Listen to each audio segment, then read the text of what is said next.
屏幕前的各位可以猜一下，光束剑是一道粒子束，热能刀是一把实体武器，他们二者是怎么互格的呢？复仇的安魂曲这部剧除了存在大量剧情逻辑问题，还有很多违背设定的画面表现，比如扎古一脚踢飞比自己还要重的6·1式坦克，比如扎古的推进器背包结结实实的挨了155口径双连装一炮，居然毫发无伤，而高达呢也是正面连接扎古火箭筒却纹丝不动等等。所以啊，在不谈立场的情况下，这部剧也会沦为被大家声讨的对象。因此呢，当剧中出现光束军刀与热能刀互格这种十分违背常识的场面时，大家也下意识认为这个也是制作组瞎整的，毫无逻辑的。只不过呢，这一回大家还真是冤枉制作组了，因为这个设定早就在其他剧中以补丁的形式出现过了。上回说到，女主他们在一顿骚操作下，高达也没有受到什么损伤，居然呢就眼巴巴的看着他们离开了。在路上，中立医生还埋怨鼻环哈曼背刺了本可以俘虏的联邦士兵，而另一边，女主和她的手下在只能够倒车的扎古坦克上面闲聊。从他们的对话中，我们可以得知，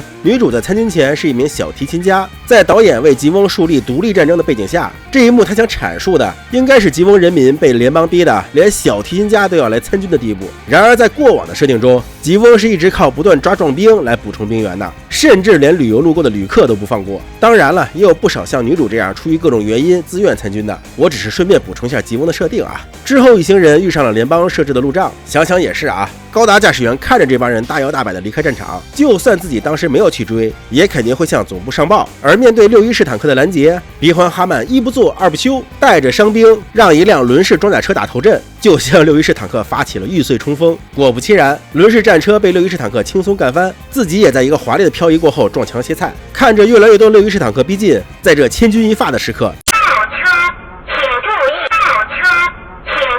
女主带着手下开着半残扎古坦克，一口气吃下了3辆6·1式坦克，甚至还表演了经典的肩甲滑弹。记得以前就有人讨论过，扎古肩部的盾牌啊，总感觉像摆设一样，没什么实际表现。而在早年拍摄的重力战线中，就有过扎古盾牌弹反炮弹的镜头。这次复仇的安魂曲也算是向老前辈致敬了。尽管如此，我依然认为扎古的盾牌设计有点鸡肋。在击败了6·1式坦克以后，女主的 NT 感应再次发作，赶紧让手下跳车，躲过了高达打来的一发光束枪。这高达啊也是迷惑，当时他们在你眼皮子底下溜走，你不追，这跑这么远了，你还非要跟上来，到底是想不想追呢？这个其实是一个伏笔。总之，就在女主一行人被高达逼入绝境之时，叮叮当当当，本剧最帅机体老虎 B3 登场了。我有一说一啊，能把老虎 B3 的75毫米格林机关炮表现力给做的像高达被蚊子叮了一样，制作组也是有2把刷子的啊。其实从登场的机体是老虎 B3 以及高达 EX 整体设计风格偏向陆战高达来看，复仇的安魂曲整体剧本思路是在 08M 小队的框架之下的。之后呢，我们还会在剧中见到 08M 小队中出现的将军以及经典的大撤退场面。而老虎这一机型呢，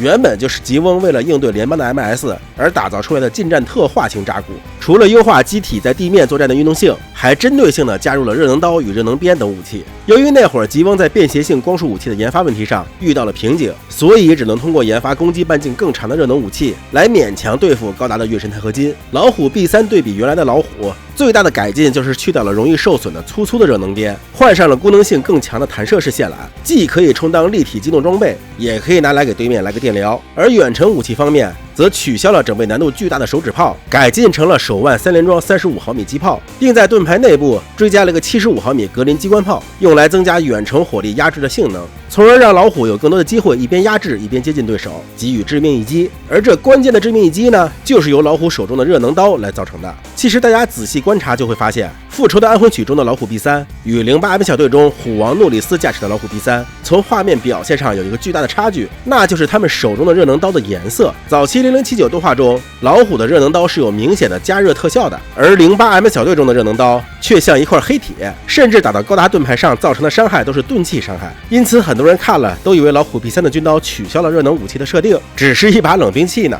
其实从设定上来说啊，老虎 B3 的军刀依然是热能刀，只不过可能是诺里斯当时的主要目标是量产钢坦克，因此并不打算将炉子的出力分给热能刀，而是更多集中在机动性方面，以保证全部量产钢坦克的击杀。而复仇的安魂曲中的老虎热能刀就表现得非常明显了，上面有着加热后的烧铁纹路。那么关键的来了，只要老虎 B3 的武器确实是热能刀，那么它与高达光束军刀的互格场面就解释得通了。经常开高达的朋友们都知道，高达的光束军刀其实是一道高能等离子束，而在粒子束外面则有一道无形的艾力场，约束着粒子束不会飞出，并以特定的形状存在于剑柄之上。而吉翁这边的热能武器是由一种高硬度、耐高温的陶瓷系材料打造而成的。在刀体被加热的瞬间，表面就会因高温而等离子体化，进而产生了电热磁场。其实呢，像咱们平时用的电热水壶里面的导热圈上面都有着较为微弱的电热磁场，这是现实物理学中存在的规律。而在高达剧中呢，这种电热磁场恰好可以与光束军刀表面的艾力场形成互斥反应，